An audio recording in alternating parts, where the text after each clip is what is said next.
Welcome, folks. Jay Shower is our menorah lighter tonight, and he is proceeding.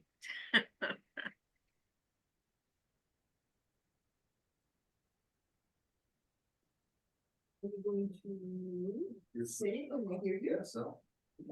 Betty, can you hear me? Yes, let's see. I need to spotlight you here. Yes, we can hear you. Yes. Okay.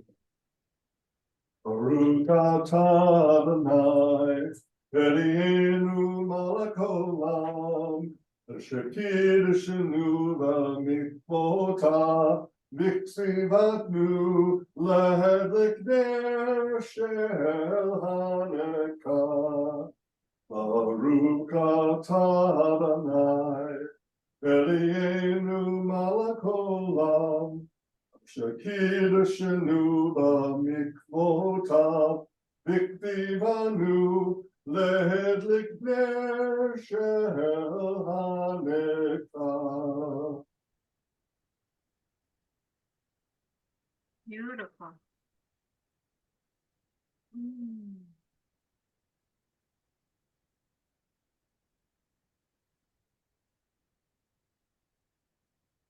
The sixth candle.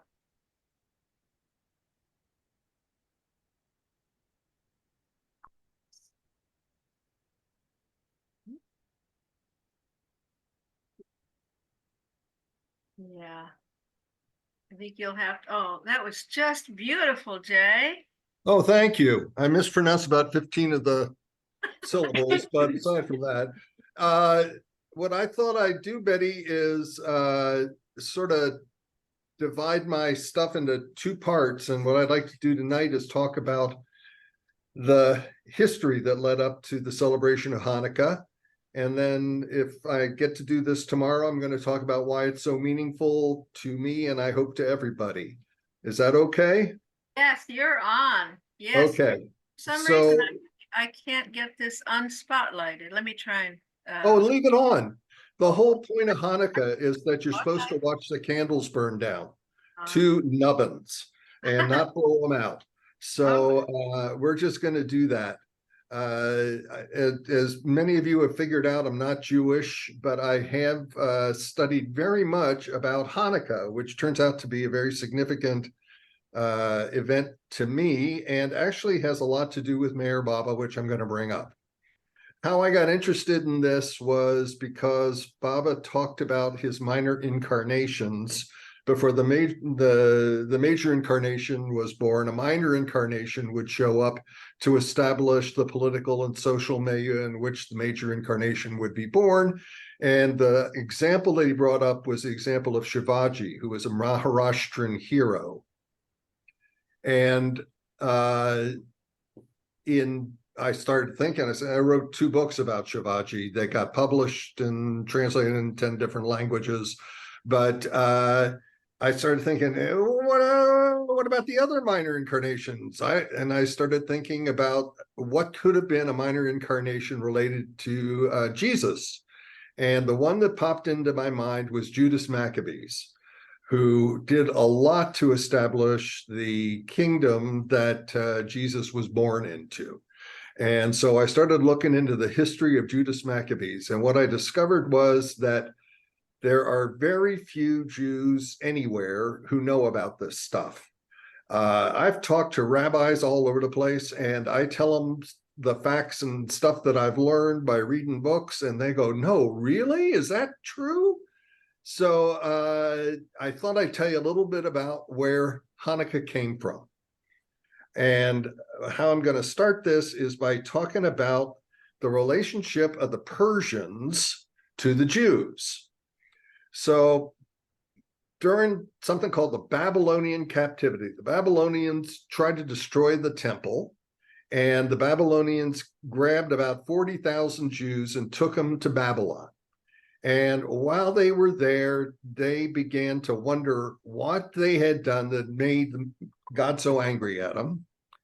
And they figured out that they needed to rethink stuff, and they put together the first attempt at making the Tanakh.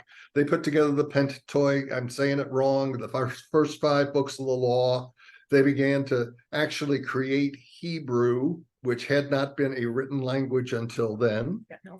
And then they started to look at what they were doing and started to figure out that there were two schools of thought. And one school of thought was that the priests had not done everything they were supposed to do. And the other school of thought was that everybody was supposed to do the laws that had been given to the priests. It wasn't just for the priests to do.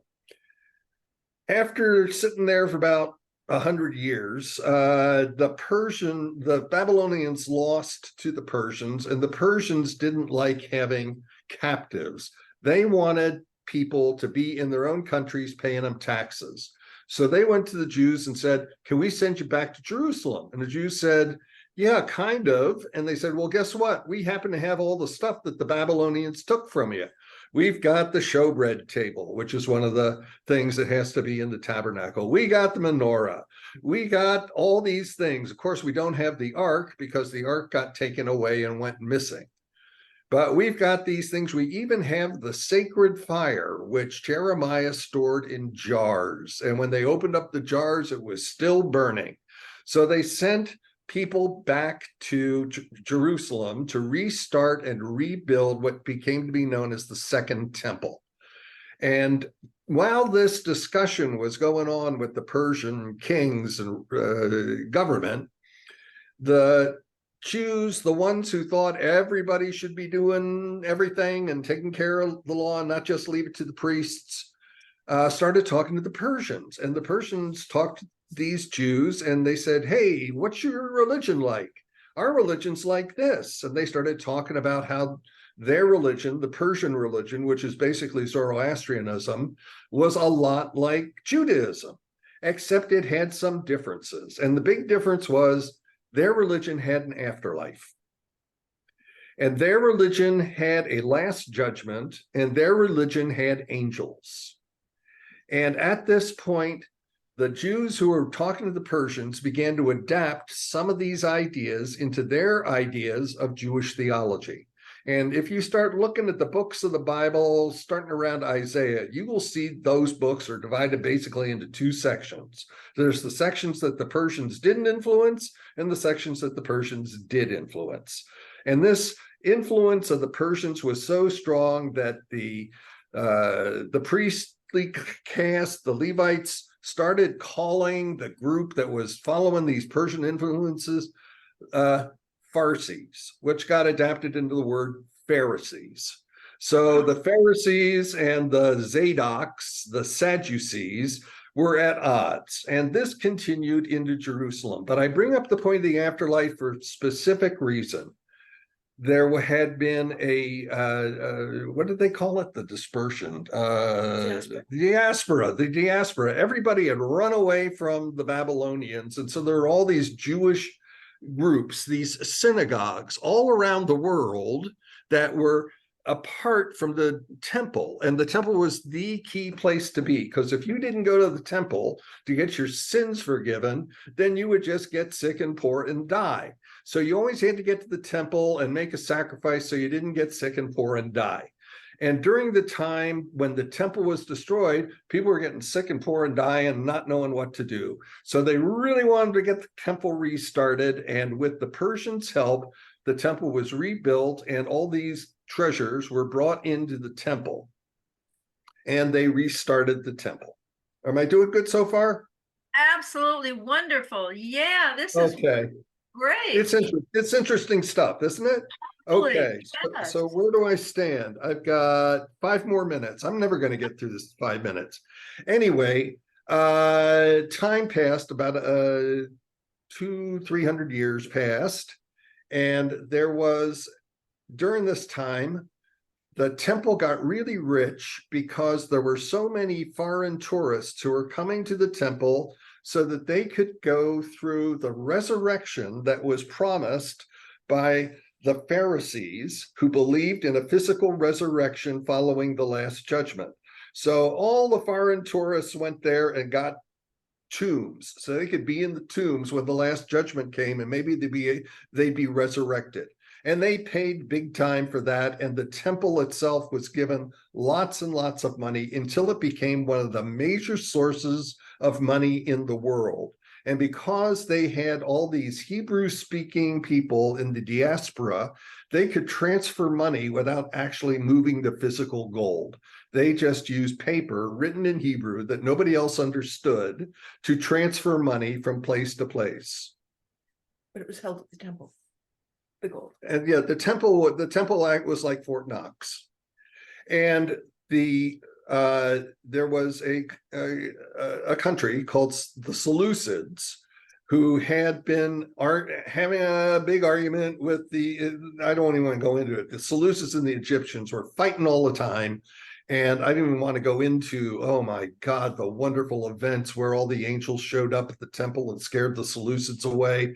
But the Seleucid Emperor Antiochus Epiphanes, whose name means God in human form on earth, set up a pact with the high priest that he installed himself. And he was taken treasure from the temple, and he went to Egypt to try and conquer Egypt. He went through Jerusalem, and this is where the story about a Roman guy on a horse met him and said, "What are you going to do? You're going to attack the Egyptians?" And Antiochus says, "Yeah." So he drew a line in the sand and says, "You sure you want to do this?" The Roman drew a line in the sand and said, "If you really want to do it, cross this line." And Antiochus thought about it for a long time and didn't cross the line. He went back to Jerusalem, and when he went back, all the crowds that had been paid and forced to cheer for him as he passed through Jerusalem thought he was dead and were rejoicing at his death, and he freaked out. And he decided he needed to destroy the Jews, which he began to do by killing them, by killing their babies, by burning their Torahs, everything. It was a complete disaster. I need to give you a 1-minute warning here. Okay.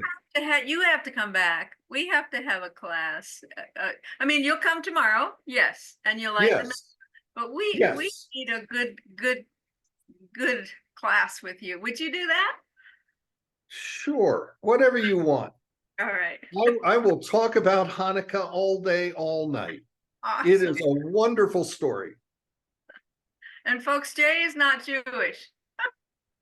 You probably figured that one out. No, you sound like a rabbi. Rabbis don't know this. I have talked to so many rabbis, and none of them know this story. They're sitting there going, "No, really? Where'd you hear that?" It's in the books. Yeah, we don't get those books. The books that this is in are the Maccabees books, and they aren't in the Jewish Tanakh.